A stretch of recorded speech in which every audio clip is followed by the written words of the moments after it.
samo tako, a? Strašno! Jel imamo i drugi klub? A tebi je super! Znate šta?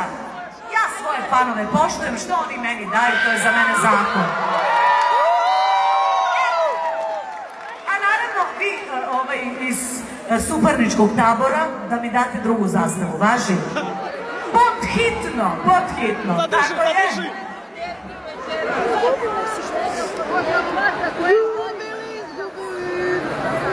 A sad ide nešto posle.